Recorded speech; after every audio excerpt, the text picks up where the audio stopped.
Good evening. আচ্ছা, কথা শুনতে পাচ্ছ? হ্যাঁ স্যার। আচ্ছা, শুনে যাচ্ছি। তাহলে গত ক্লাসে আমরা দেহ মন সম্পর্কিত ডেকার্তের যে মতবাদ রয়েছে, যেটাকে বলা হচ্ছে ক্রিয়া প্রতিক্রিয়াবাদ কিংবা মিথস্ক্রিয়াবাদ, সেটা আলোচনা করেছিলাম। আজকে আমরা আলোচনা করব কি সমান্তরবাদ বা সমান্তরালবাদ।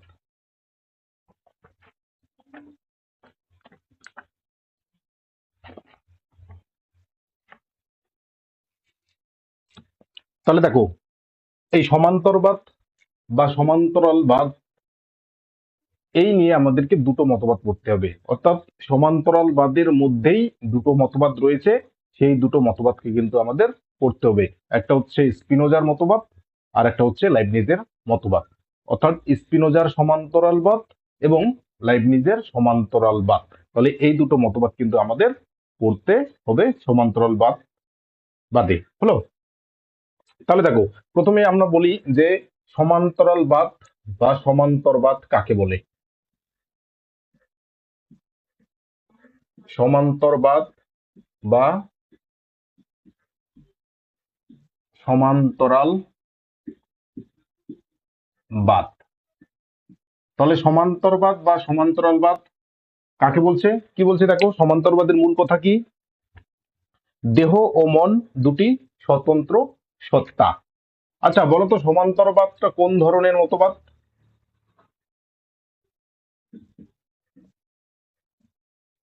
সমান্তরবাদটা কোন ধরনের মতবাদ?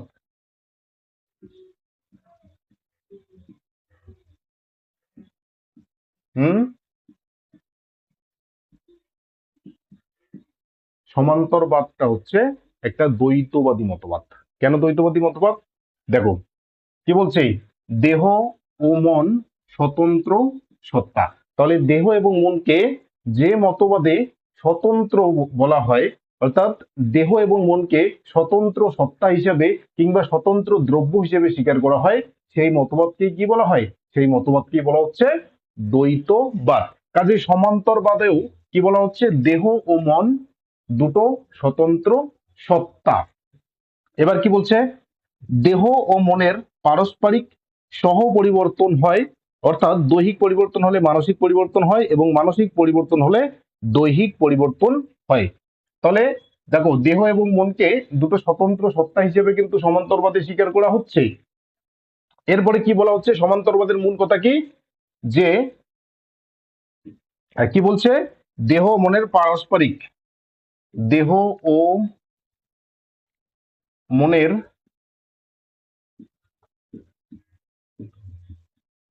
পারস্পরিক সহ পরিবর্তন হয়। আচ্ছা, তাহলে 2 নম্বর পয়েন্টে কি রয়েছে?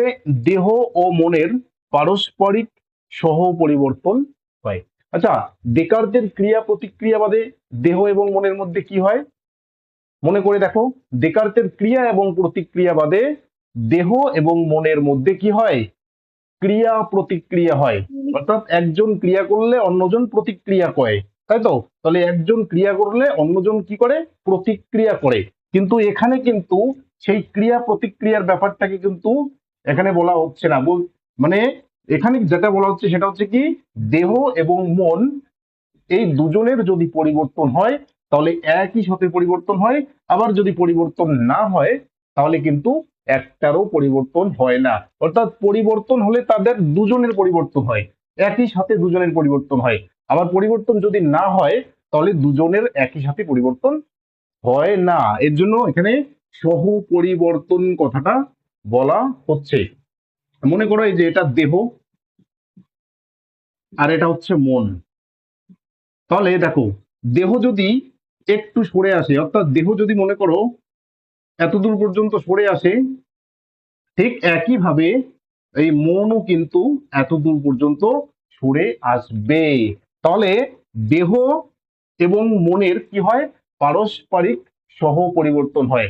অর্থাৎ একটার পরিবর্তন ঘটলে অন্যটারও পরিবর্তন ঘটে, কিন্তু তাদের মধ্যে কোন রকম ক্রিয়া প্রতিক্রিয়া থাকে না, যেটা ডেকার্টের মতবাদে আমরা পড়েছিলাম যে দেহ মনকে প্রভাবিত করে, আবার মন দেহকে প্রভাবিত করে।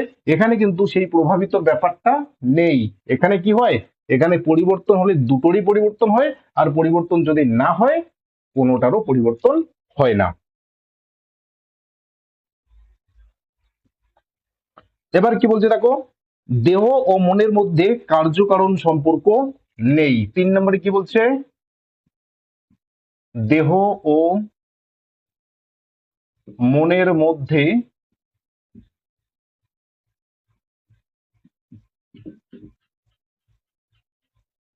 কার্যকারণ সম্পর্ক নেই। তাহলে দেহ এবং মনের মধ্যে কোনো ধরনের কার্যকারণ সম্পর্ককে কিন্তু স্বীকার করা হচ্ছে না। তাহলে যে মতবাদে কি বলা হয়, যে মতবাদে বলা হয় দেহ ও মন দুটো স্বতন্ত্র সত্তা, যে মতবাদে বলা হয় দেহ ও মনের পারস্পরিক সহ পরিবর্তন হয়, এবং যে মতবাদে বলা হয় দেহ ও মনের মধ্যে কোনো ধরনের কার্যকারণ সম্পর্ক নেই, সেই মতবাদটিকেই বলা হচ্ছে কি সমান্তরালবাদ বা সমান্তরবাদ। বোঝা গেল? আচ্ছা, এবার এই সমান্তরালবাদ বা সমান্তরবাদ মতবাদ রয়েছে দুটো। একটা হচ্ছে স্পিনোজার, আর একটা হচ্ছে লাইবনিজের। হলো? আচ্ছা, স্পিনোজার সমান্তরালবাদকে বলা হচ্ছে কি, বলা হচ্ছে দ্বিপার্শ্ব সমান্তরবাদ, আর লাইবনিজের সমান্তরবাদকে বলা হচ্ছে কি মানস ভৌত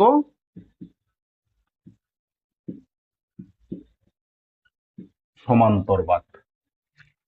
তাহলে সমান্তরবাদকে, অর্থাৎ সমান্তরবাদ যে বক্তব্যটা তুলে ধরে, সেই বক্তব্যকে অনুসরণ করে আরো দুজন দার্শনিক তাদের বক্তব্য তুলে ধরেন, যেটা সমান্তরবাদের সঙ্গে মিলে যায়। সেই দুজন দার্শনিক হলেন একজন স্পিনোজা আর একজন হচ্ছেন লাইবনিজ। এর জন্য স্পিনোজার সমান্তরবাদ, অর্থাৎ দেহ মন সম্পর্কিত স্পিনোজার যে মতবাদটা রয়েছে সেই মতবাদটিকে বলা হচ্ছে দ্বিপার্শ্ব বা দ্বিভঙ্গি সমান্তরালবাদ, আর লাইবনিজের যে মতবাদটা রয়েছে সেই মতবাদটিকে বলা হচ্ছে মানস ভৌত সমান্তরবাদ। হলো? তাহলে এই হচ্ছে সমান্তরালবাদের মূল কথা এবং সমান্তরবাদের প্রকারভেদ। তাহলে সমান্তরবাদকে দুভাগে ভাগ করা হচ্ছে। আচ্ছা, এতদূর পর্যন্ত কারো সমস্যা থাকলে বলো।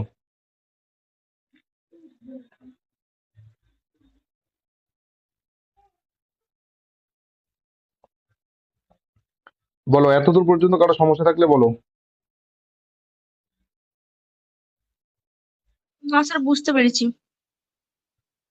বাকিরা?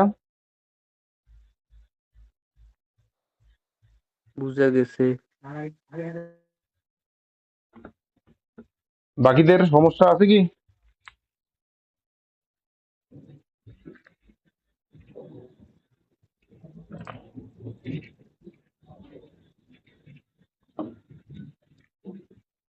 তাহলে এটা মুছে দিলাম।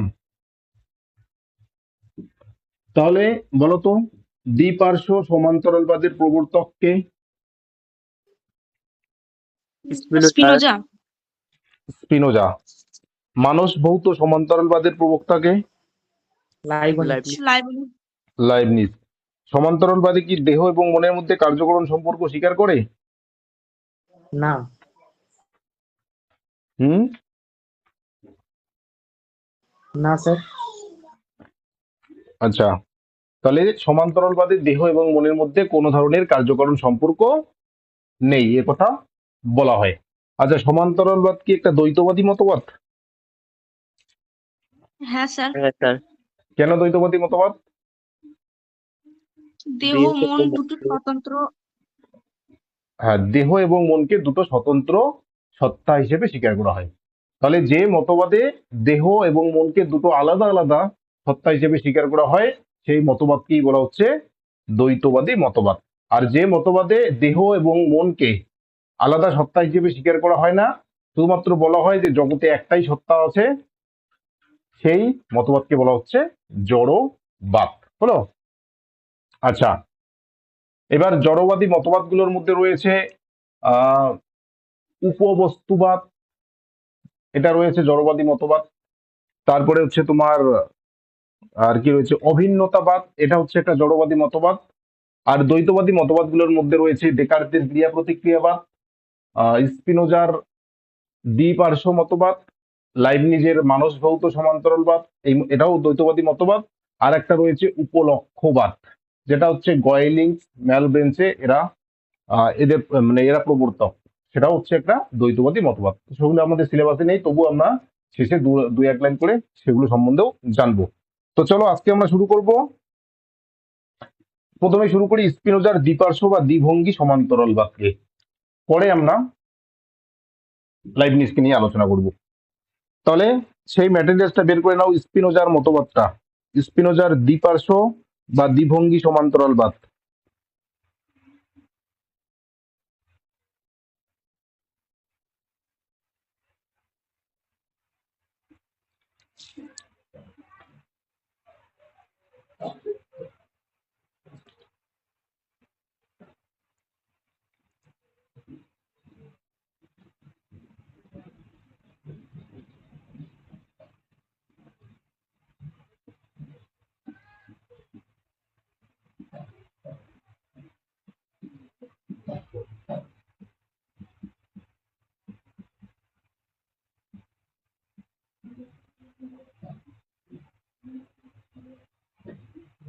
তাহলে স্পিনোজার দ্বিভঙ্গি সমান্তরবাদ হলো। আচ্ছা আচ্ছা, ম্যাটেরিয়ালস বের করে নিয়েছো? হ্যাঁ স্যার। তাহলে দেখো কি বলছে, দেখো স্পিনোজার মতে দেহ ও মন দুটি স্বতন্ত্র দ্রব্য বা সত্তা নয়, দ্রব্য এক ও অদ্বয়, এবং এই অদ্বয় দ্রব্যকে কখনো প্রকৃতি কখনো ঈশ্বর বলেছেন।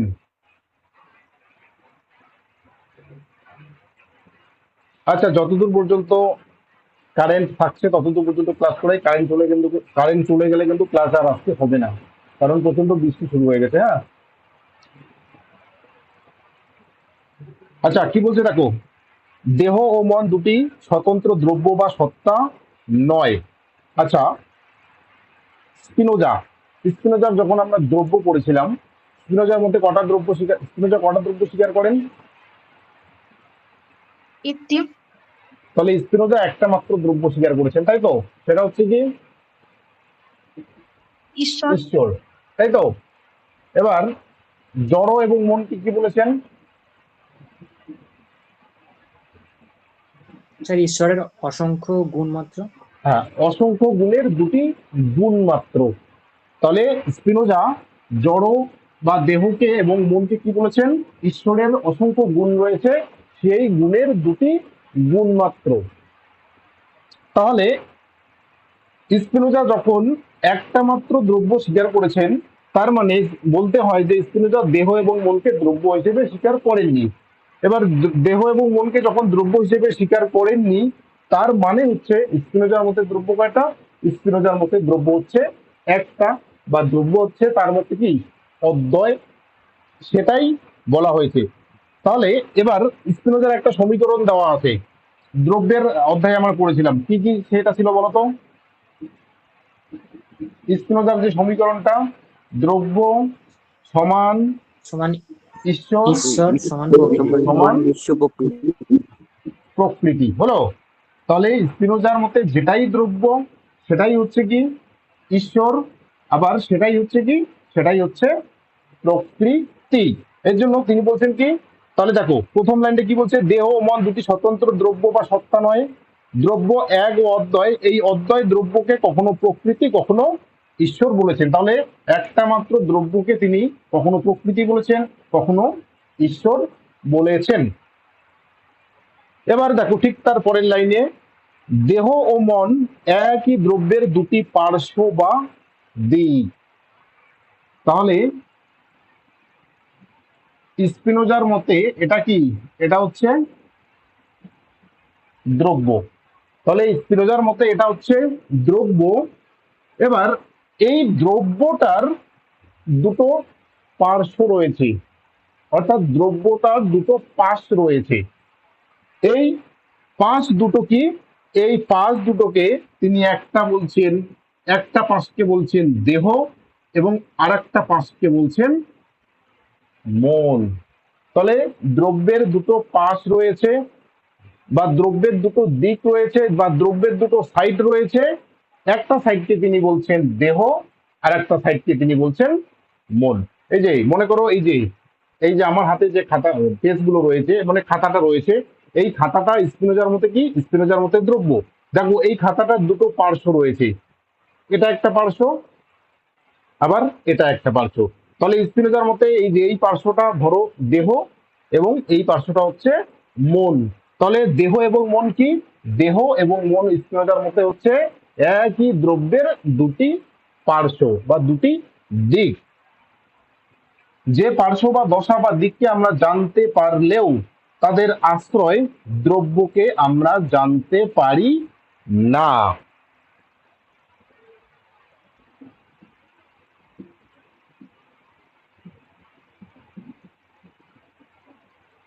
আচ্ছা, এটা কি?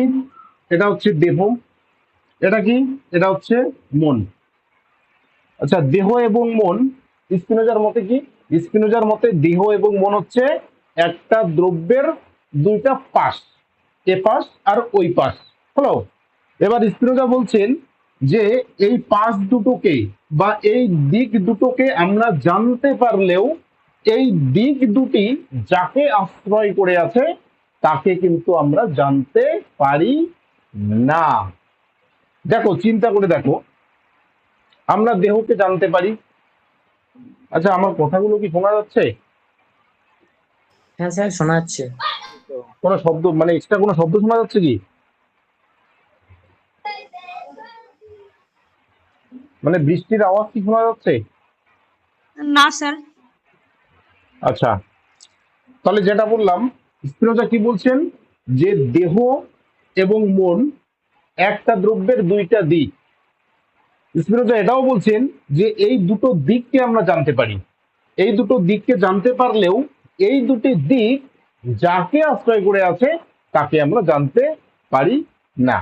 আচ্ছা, এই যে আমার এটা হচ্ছে বডি, বডিটাকে জানতে পারছি এবং এই বডির মধ্যে একটা মন বলে কিছু আছে, বা আমার মধ্যে একটা মন বলে কিছু আছে, এটাকেও আমরা জানতে পারছি। কিন্তু এই বডি এবং মন কাকে আশ্রয় করে আছে সেটা কিন্তু আমরা জানতে পারছি না। সে কথাটাই তিনি এখানে বলছেন। এবার দেখো 3 নম্বরে কি রয়েছে? অসীম জগৎ ব্যবস্থা একটাই, দেহ ও মনের দুটি ব্যবস্থা নয়। তাহলে এই যে আমাদের যে অসীম জগৎ, এই জগৎটা হচ্ছে একটাই দ্রব্য, একটাই দ্রব্যের ব্যবস্থা বা একটাই দ্রব্যের হচ্ছে কি অবস্থা। দেহ এবং মনের কিন্তু, দেহ এবং মনের এই দুটোর অবস্থা কিন্তু নয়। এবার কি বলছে দেখো, দৈহিক দশা ও মানসিক দশা একই দশা বা জগৎ ব্যবস্থার দুটি দিক বা পার্শ্ব, যাদের কোনোটি অন্যটির কারণ বা কার্য নয়। অর্থাৎ তারা একে অন্যকে প্রভাবিত করে না, কিন্তু তারা একই তালে পরিবর্তিত হয়। একদম সহজ ব্যাপার, কোনো কিচ্ছু নাই।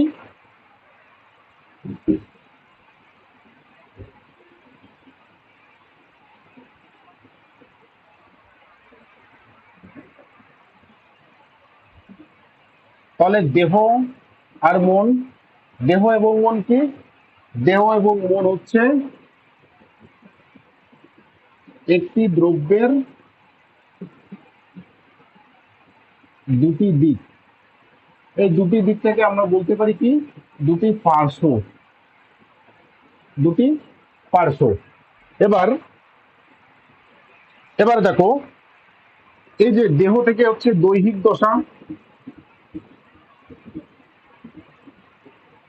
আর মন থেকে হচ্ছে মানসিক দশা।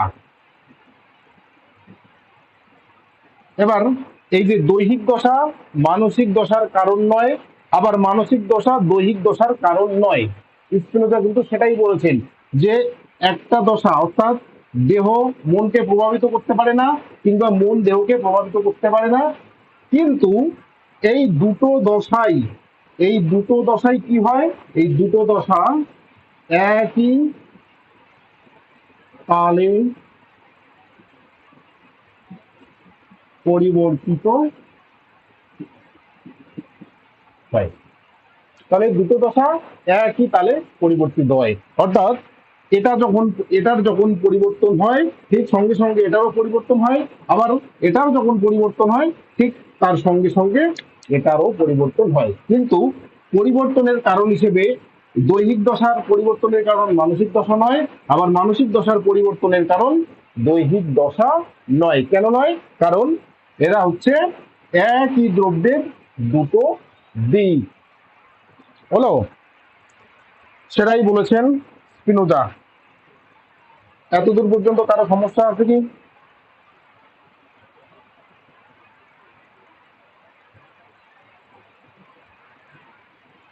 এতদূর পর্যন্ত কারো সমস্যা আছে? না স্যার, সমস্যা নেই।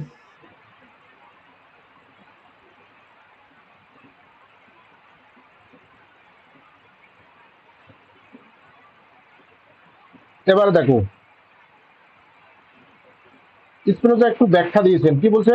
স্পিনোজার মতে একটি বক্রকাছের যেমন দুটি দিক, উত্তল দিক এবং অবতল দিক থাকে, যেখানে একটি দিকের পরিবর্তন ঘটলে অন্য দিকটিরও পরিবর্তন ঘটে, যদিও একটি দিকের পরিবর্তন অন্য দিকের পরিবর্তনের কার্য অথবা কারণ নয়, অর্থাৎ দুটি দিকের মধ্যে কার্যকরণ সম্পর্ক নেই, একই কাছের দুটি পার্শ্ব বা দিক হিসেবে তারা সমান তালে পরিবর্তিত হয়।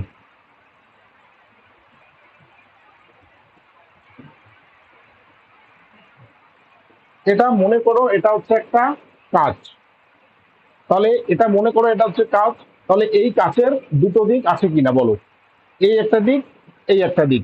তাহলে যে কোনো কাঁচের দুটো দিক থাকবে, উপরের দিকটাকে বলা হচ্ছে উত্তল দিক আর নিচের দিকটাকে বলা হচ্ছে অবতল দিক।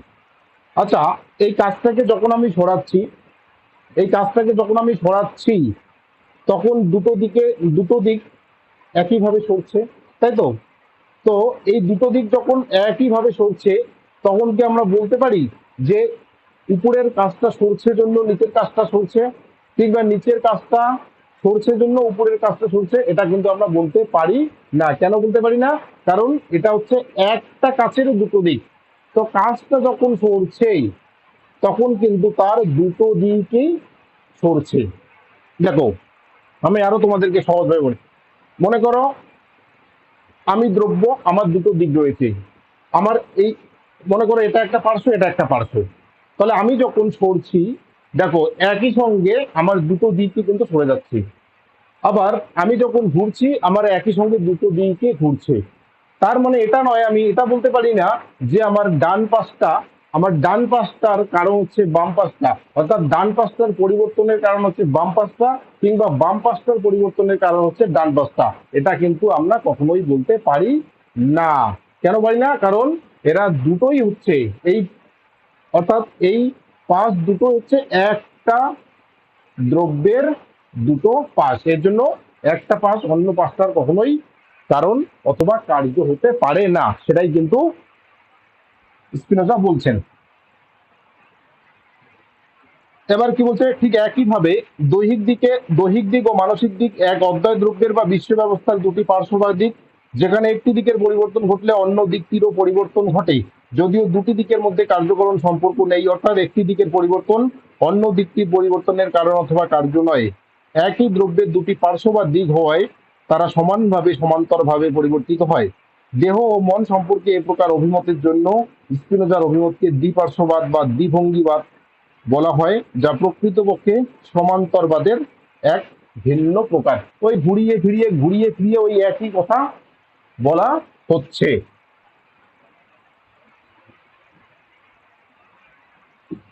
ঘুরিয়ে ফিরিয়ে একই কথা বলা হচ্ছে। আমি একদম দ্বিভঙ্গি সমান্তরবাদের একদম মূল সামারি যে বিষয়টা, সেটা আমি তোমাদেরকে বলে দিচ্ছি। তাহলে কি স্পিনোজার দ্বিভঙ্গি মতবাদের বা দ্বিভঙ্গি সমান্তরবাদের মূল কথা কি? দেহ ও মন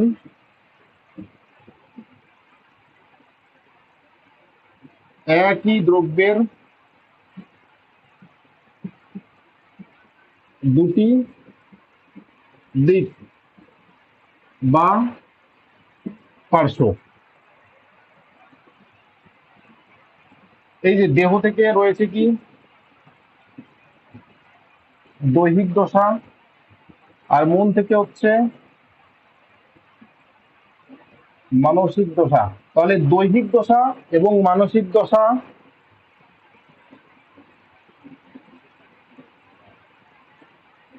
পাশাপাশি থাকে।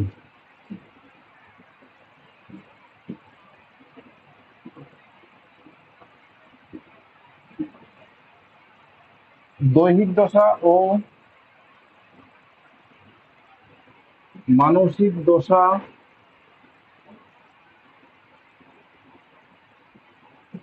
দশার মধ্যে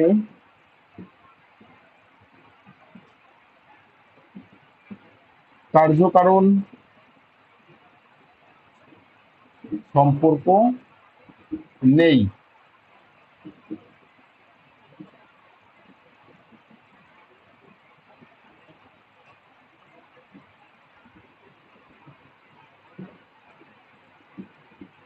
দৈহিক দশা ও মানসিক দশা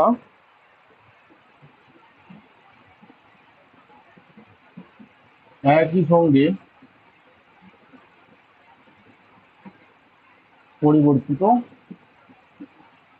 হয়। তাহলে স্পিনোজার দ্বিভঙ্গি সমান্তরবাদের এগুলোই হচ্ছে মূল বক্তব্য। তাহলে দেহ ও মন একই দ্রব্যের দুটি দিক বা পার্শ্ব। দেহ থেকে হচ্ছে দৈহিক দশা, মন থেকে মানসিক দশা। তাহলে দৈহিক দশা এবং মানসিক দশা পাশাপাশি থাকে। দৈহিক দশা ও মানসিক দশার মধ্যে কোনো ধরনের কার্যকরণ সম্পর্ক নেই।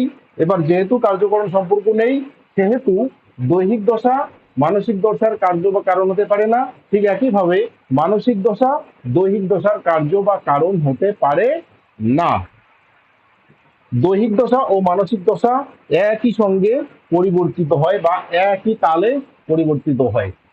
তাহলে যখন পরিবর্তিত হয় একই সঙ্গে পরিবর্তিত হয়, আর যদি পরিবর্তন না হয় তাহলে একই সঙ্গে দুটোরই পরিবর্তন হয় না। আর যেহেতু এই দৈহিক দশা এবং মানসিক দশা অর্থাৎ দেহ এবং মনকে দুটো পাশ বলেছেন, এর জন্য স্পিনোজার মতবাদটাকে বলা হচ্ছে দ্বিভঙ্গি অথবা দ্বিপার্শ্ব সমান্তরবাদ। সমান্তরবাদ কেন বলা হচ্ছে? দেখো, সমান্তরবাদ অর্থাৎ সমান্তরাল কেন বলা হচ্ছে? যখন দুটো সমান্তরাল দুটো রেখা দুটো রেখা যখন একদম সমানভাবে চলতে থাকে, তখন সেই দুটো রেখাকে আমরা কি বলি? সমান্তরাল রেখা বলি। ঠিক একইভাবে দেহ আর মন এই সমান্তরাল রেখা যেরকম করে চলে, ঠিক একইভাবে দেহ এবং মন এভাবে চলতে থাকে বা এভাবে পরিবর্তিত হয়। এর জন্য এই মতবাদটিকে বলা হচ্ছে কি দ্বিপার্শ্ব মতবাদ বা দ্বিভঙ্গি সমান্তরাল বাদ। এটাই হচ্ছে স্পিনোজার দ্বিপার্শ্ব বা দ্বিভঙ্গি মতবাদের মূল কথা। হলো। এবার হসপার্স কি বলছে? হসপার্স দ্বিপার্শ্ব মানে এই হসপার্স এই মতবাদটিকে দ্বৈতবাদ বলতে নারাজ বা দ্বৈতবাদ বলতে তিনি সন্দেহ প্রকাশ করেছেন। কেন? আমরা প্রথমেই দেখলাম যে স্পিনোজা কিন্তু দেহ এবং মনকে দুটো আলাদা সত্তা হিসেবে স্বীকার করেননি। এবার যখন আলাদা সত্তা হিসেবে স্বীকার করেননি, হসপার্স এর জন্য বলছেন যে এটাকে দ্বৈতবাদী মতবাদ বলা যায় না। তাহলে এটাকে কি বলতে হয়?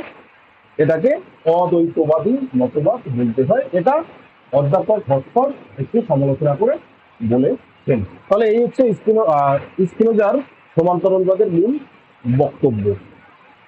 বলো, কারো কোনো সমস্যা থাকলে বলো।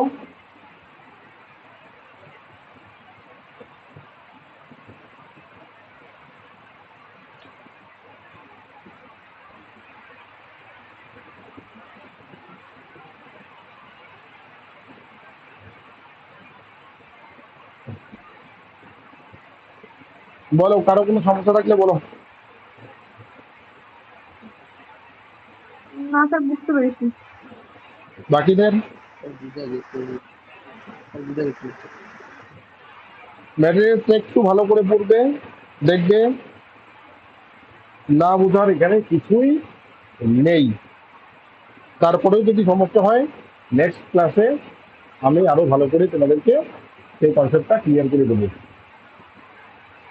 আজকে অন্য মতবাদটাও করাতে চাইলাম কিন্তু হবে না, প্রচন্ড বৃষ্টি পড়ছে, আমি নিজেই কিছু শুনতে পাচ্ছি না। ঠিক আছে, তাহলে শনিবার দিন আমরা এই অধ্যায়টা শেষ করে দেবো। তো চলো, যদি কোনো প্রশ্ন থেকে থাকে, এখন হয়তো মনে পড়ছে না, তাহলে কোনো প্রশ্ন যদি পরে মনে থাকে সেটাকে লিখে রাখবে। লিখে রাখার পরে যেদিন ক্লাস হবে সেদিন সেটাকে জিজ্ঞাসা করবে, নইলে অন্য যে কোনো সময় হোয়াটসঅ্যাপে আমাকে মেসেজ করে সেই প্রশ্নটা জিজ্ঞাসা করে নেবে। তো ঠিক আছে, চলো, আমি ক্লাসটা আজকে এই পর্যন্তই রাখলাম।